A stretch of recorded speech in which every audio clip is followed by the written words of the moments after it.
I got the Canon 430 Ex Speedlite. There are 3 versions of this Speedlite currently available. This is the oldest version. So there is also the second version and the third version. What distinguishes them mostly is that the third version can do radio control. So there are 2 methods to control a flash.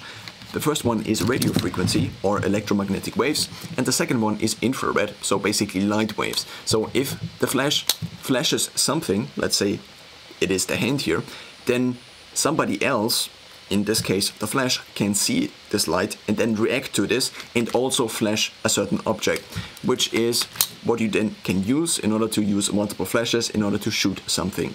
And the other version is that one flash controls the others by radio.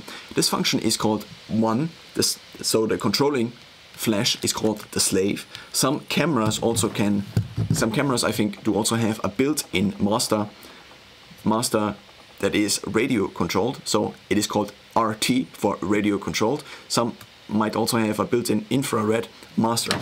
This flash here only has an infrared slave function. You can see and activate the flash function down here. Now this also comes with this old tightening ring here, and this was something I was unpleasantly surprised by when I actually unboxed the flash. Why did I get the old version? Out of the 3 versions, the newest one is obviously the most expensive. I think it currently sells on Amazon for about 190 euros. Then if you buy it new, then the other one, the second version, sells for a kind of the same price, but this one refurbished only cost me 65 or 67 euros. So this was of course not just a no-brainer, but it was for 60 euros or 67 euros. I just got it now because I do have a problem, and this problem is that if I shoot with the built-in flash of the EOS M50, which is my camera, then there is a shadow that is visible. So I can also flash it once just for you. Oh, now it didn't work. Why didn't it work? Because I do have this case on, and this case has also a rubber thing that goes into the hot shoe. And if it detects, the camera detects that there is something in the hot shoe, it doesn't flash the internal flash. So now if I shoot just my phone here, which I'm recording on, then you can see, you cannot really see it that well, but I did record pictures before, and these pictures are the pictures I will be showing you right now. So with a wide angle lens, if I shoot at 10 mm, which of course aren't really 10 mm, but I have the 10 to 18 mm, and this multiplied by the crop factor then results in 16 mm up to I think 27 or 28 mm with the APS-C sensor I have here. The sensor is a little bit smaller, therefore the projected light of the lens does cover basically more area than the sensor would record, and this gives you a crop in. So now this is the first image I would want to show you. So now this is not the one because I zoomed in. So this is now what it would look like if I would not be zoomed in. So this is at 10 mm multiplied by 1.6, and or this was zoomed in, and now the other one is if I don't zoom in at all. So there's a shadow that is cast from the flash onto this here. Why is this the case? I think it is the case mostly because I do use Canon EOS FS lenses. So EFS lenses with the EFS mount, they are basically, they do have a different mount than the Canon EOS M50. So the EFS mount is kind of this mount, and this is an adapter from Wildtrox, which is a Chinese company I think, and it adapts basically this mount here, so that this mount can mount to the camera itself, which would have a different mount that would only allow Canon EOS M lenses. So I can also take this off if I manage to. So the other one needs to be secured. What is happening? So the thing that's happening is that I have this Alka Swiss plate adapted, and I think this is pressing against this, so it doesn't allow me to take this off. So I just continue with the video anyway. So as a result of having also this adapter in here, I think the lens is just too long for the flash. So usually, probably the Canon EOS M lenses are a little bit shorter, and this then doesn't cast a shadow onto the scene, onto the thing you're trying to illuminate. So meet the solution, it's getting an external flash. Because I didn't need a flash that much, I just figured I buy this one, which is the first version, and it also acts as an infrared slave, but it cannot act as a infrared master or as a radio master or radio slave, because it just doesn't have this function. So now you can take the hot shoe off the camera and you can just slide this one in. But compared to the quick release mechanism that is present on the second version, but also on the third version, but also on a 600 EX, for example, from Canon, you then have to screw or tighten this knob here. And this is something that takes a little bit of time. So if you're trying to be quick with the flash, and also if you're trying to have the flash secured, then often I found, because I also had a similar flash in the past that also has this tightening knob, I did have a Yongnuo 585 or 565 that kind of was a little bit of a, it was a copycat of a higher model from Canon, a more expensive model from Canon, you could say.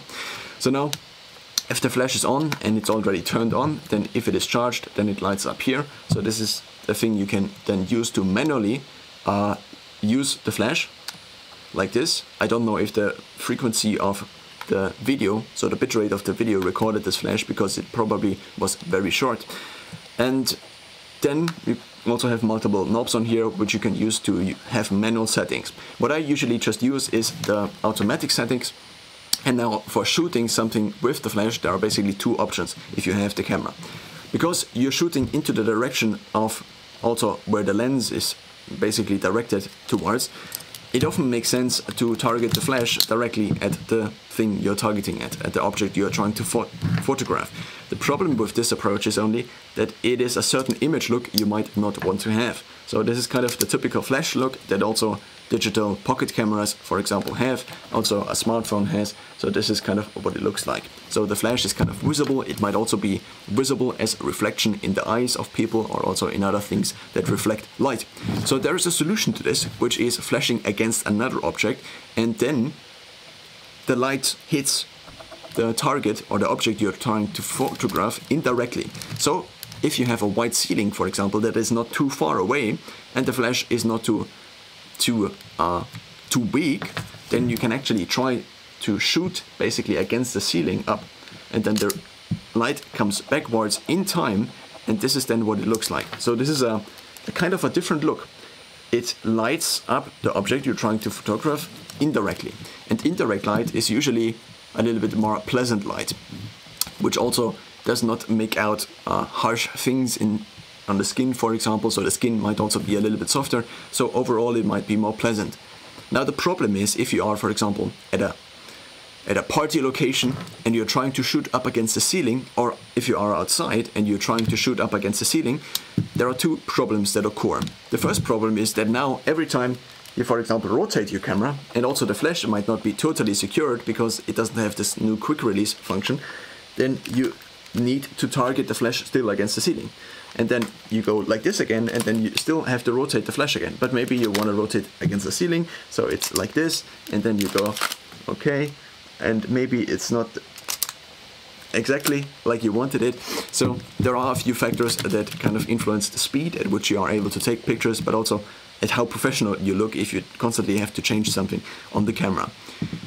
And there is a solution for this. The first solution is built into the flash itself. So there is this diffuser, which additionally diffuses the light. So this, of course, means that the flash would have more power, because if you, again, move something in front of the flash, there is less light that is coming out, and this additionally spreads the light. So this is the built-in diffuser we have.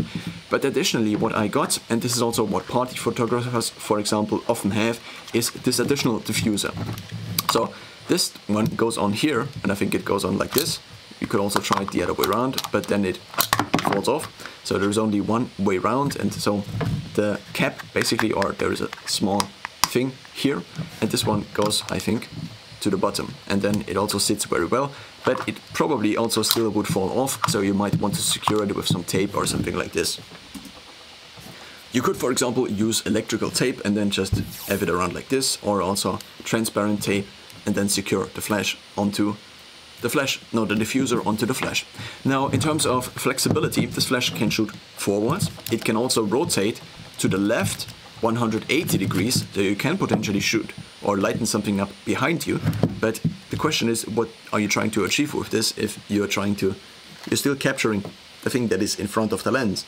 So of course, you could use an indirect lighting. For example, if there is a wall that is directly behind you, then you could use it like this, and then you would shoot to the wall directly behind you, and then lighten up the thing that is in front of your camera.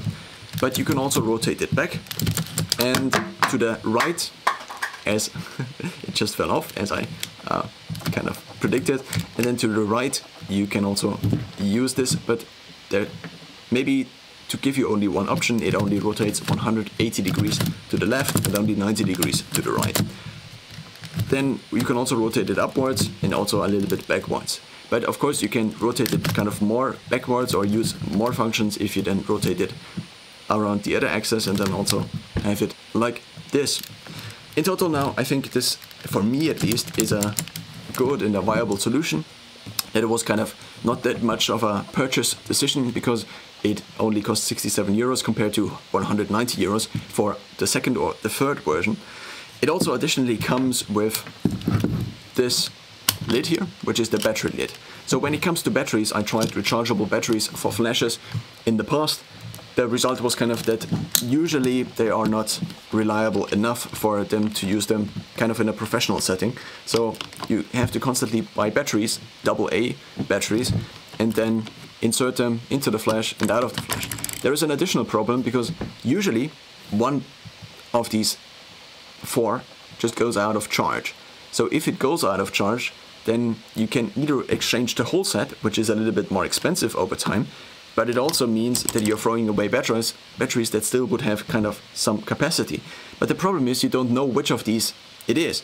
So if you're trying to basically then measure, so you can get something that measures the capacity of the battery then, and then you measure them all and then you try to figure out at which point of charge they are still going with the flash. Maybe it's 80%, maybe it's 70%. But often I found that they need to be kind of fully charged for the most part, otherwise the flash loads very slowly or it doesn't load at all any longer. So despite the negative effect this has on the environment, potentially if the batteries are not probably not refurbished but reused, and I think most aren't, then there are not really that much options. So you're kind of producing constant trash with these batteries. You have to constantly exchange and also rebuy every time you use a flash. So a couple of these might last for maybe 2 or 3 or maybe 4 hours of shooting in my kind of experience, but then eventually you have to change them either during the same night. If you, let's say you have a shoot that lasts 3 hours and then you have another shoot, then one set of these batteries might last for 1.5 of these or maybe for 2, depending on how much you use the flash. When it comes to celebrations, for example, in kind of, let's say there is a wedding, for example, or there is a concert, a small concert maybe, that was kind of the scenario at which I used the camera. I often found problematic with the older flash the thing that is this here, so I might switch this if I think it is reasonable to get the other flash, or if I use it more than currently, so currently not that much, and get the quick release one. And what I also often had a problem with was the focusing. So this was also kind of part of the reasoning why I now got kind of a lower model compared to the other one I had before, which was a copycat of a kind of better flash from Canon. But this one then at least kind of make sure that the communication between the flash and the camera is at least up to Canon standard, you could say. So overall, it is, with my Canon EOS M50, I think a nice and also not too expensive solution for now also having an external flash and being able to shoot at night or at events that happen at night with a flash. There is also something about the flash look to be said, especially if you are shooting or flashing people directly with the flash. There is kind of just something vintage, I think, about this look also, and I wanted to try this again.